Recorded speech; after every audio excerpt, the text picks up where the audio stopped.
নমস্কার বন্ধুরা, আজ আমি বানাবো মিষ্টি কুমড়ের ছক্কা। এটা লুচি দিয়ে, পুরি দিয়ে এবং পরোটা দিয়ে খেতে ভীষণই ভালো লাগে।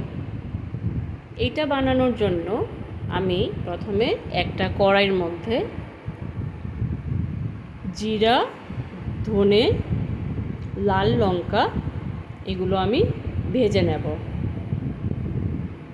ভেজে এগুলোকে যখন দেখবো আমি একটা গন্ধ আসছে ভালো, ফ্লেমটা অফ করে দেব। অফ করে গ্রাইন্ড করে নেব, গুঁড়ো করে নেব এটাকে আমি। এদিকে আমি রাত্রিবেলা কিছুটা চানা ভিজিয়ে রেখেছিলাম। চানাটাকে আমি সেদ্ধ করে নেব প্রেসার কুকারে। 2টো সিটি দেবে, 1 কাপ জল দিয়ে এটা আমি সেদ্ধ করে নেব। এইদিকে একটা বাটির মধ্যে আমি একটা মশলা তৈরি করব। এটার মধ্যে আমি নেব 1 চামচ হলুদ, 1 চামচ জিরে, লাল লঙ্কার গুঁড়ো এবং কাশ্মীরি মরিচ। সব কিছু দিয়ে আমি একটা পেস্ট রেডি করব জল দিয়ে। এটা আমার তরকারিটা বানানোর সময় এটা আমার লাগবে। সব কিছু এইভাবে রেডি করে রেখে দিলে আমার রাঁধতে সুবিধা হবে। বন্ধুরা, আপনাদের যদি এই রেসিপিটা ভালো লাগে তবে সাবস্ক্রাইব করবেন আমার চ্যানেলটা, একটা লাইক বাটনে ক্লিক করবেন। যদি ভালো লাগে তবে শেয়ার করবেন। একটু জল দিয়ে এখন আমি পেস্টটাকে রেডি করে নেব। আপনারা কোন জায়গা থেকে দেখছেন এই ভিডিওটা একটু কমেন্ট বক্সের মধ্যে লিখে দেবেন।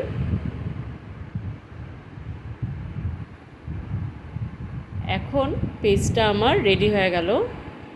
আর আবার একটা গ্রাইন্ডিং জারের মধ্যে আমি নিয়ে নেব জিরে 1 চামচ, আদা এবং কাঁচা লঙ্কা নিয়ে একটু জল দিয়ে আবার আরেকটা পেস্ট রেডি করে নেব। এখন সব কিছুই রেডি হয়ে গেল আমার। এখন আমি রান্নার প্রসেসিংয়ে চলে যাব। এটার মধ্যে একটু জল দিয়ে দেব, জল দিয়ে পেস্টটা তৈরি করে নেব। এখন কড়াইয়ের মধ্যে দিয়ে দেব একটু সর্ষের তেল দিয়ে এটার মধ্যে দিয়ে দেব আবার চানা, একটু হলুদ আর নুন দিয়ে এটা আমি ভাজা ভাজা করে তুলে রেখে দেব।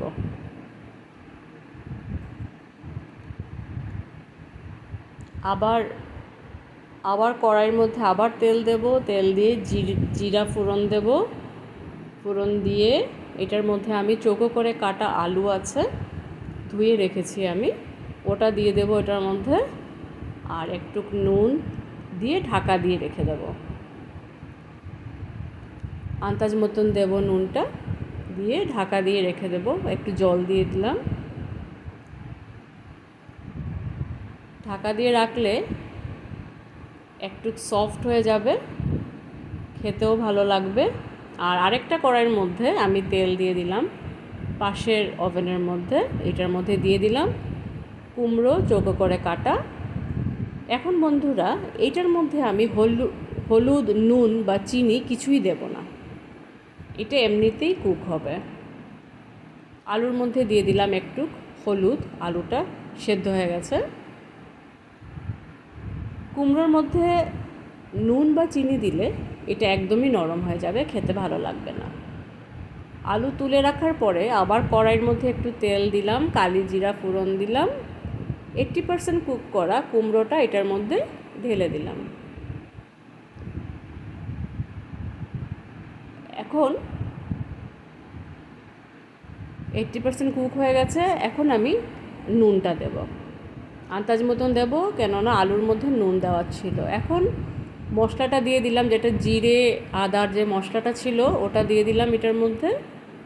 আর পেস্টটাও দিয়ে দিলাম, দিয়ে ভালোভাবে এটাকে নাড়াচাড়া করে এটার মধ্যে চানা দিয়ে দিলাম, চিনিটাও দিয়ে দিলাম একটু পরিমাণে, দিয়ে আবার নাড়াচাড়া করে নিলাম। ভাজা ভাজা হয়ে গেছে। এখন আমি এটার মধ্যে একটু ঢাকা দিয়ে রেখে দেই, ভালোভাবে কুক হয়ে যাবে সব মশলাগুলো। দুটা কাঁচা লঙ্কা দিয়ে দিলাম, একটু জল দিয়ে দেব, আবার নাড়াচাড়া করে নেব। করে ভাজা মশলা আমার যেটা রেডি করা ছিল প্রথমেই, ওইটার মধ্যে আমি এখন দিয়ে দেব।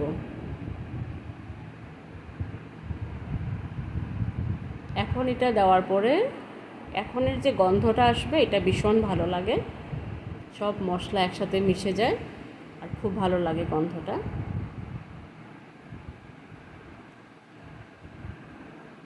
মোটামুটি রেডি হয়ে গেছে আমার এই তরকারিটা।